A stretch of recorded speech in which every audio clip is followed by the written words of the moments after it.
तेबे दर्शक बंधु टी20 विश्वकप रे भारत पाई कर बा मर परिस्थिति सुपर 8 रे जिम्बाब्वे सह मुकाबिला। तेबे दर्शक बंधु कर बा मर मैच भारत सामना रे जिम्बाब्वे जितबाक हेब मैच खाली जितिले हेबनी दरकार बड़ विजय नहेले टी20 विश्वकप रु एक प्रकार विदा हो टीम इंडिया।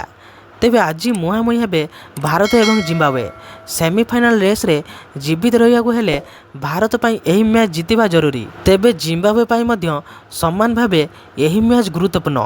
गोटिए दिगरे भारत दक्षिण आफ्रिका ठू शोचनीय भावे परास्त होईछि, अन्य दिगरे वेस्टइंडीज ठू मात खाइछि जिम्बाब्वे। तेणु चेन्नई रो एम चिदम्बरम स्टाडियम रे खेला जिबाक थिबा एही मैच रोमांचकर हेबाकु जाउछि। तेबे अधिनायक सूर्यकुमार यादव को टीम इंडिया को टूर्नामेंट रे आगो बढ़िया हेले प्रथमे बैटिंग करियाकु हेबो। एहा सह जिम्बाब्वे को 100 रु अधिक रन रे परास्त करियाकु पड़िबो, जहा द्वारा दलर बिगड़ी थिबा रन रेट रे सुधार आसीजिबो। तेबे उभय देश मध्य मैच इतिहास को देखिले 13 थर दुहे मुहांमुही होइछन्ति। एथिरे भारत 10टी मैच जीतिथिया बेले जिम्बाब्वे मात्र 3टी विजय पाइछि। तेबे टीम इंडिया रो अभिषेक शर्मा लगातार भावे 3टी पाली रे खाता खोली पारि नाहांती। सेहीपरि तिलक वर्मा स्ट्राइक रेट चिंतार कारण पलटिछि।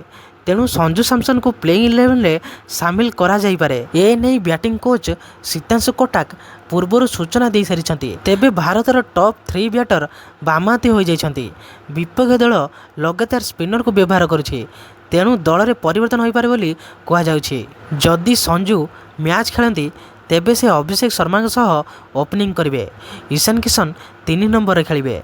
तिलक वर्मा को बाद दिया जाई पारे, अर्थात शीर्ष 3टी स्थान में परिवर्तन होगा निश्चित। तेबे यही प्रकार वीडियो देखा आपण मैंने यही चैनल को सब्सक्राइब कर दिंतु। तेबे रहिली जय श्रीराम, जय जगन्नाथ स्वामी, हर हर महादेव।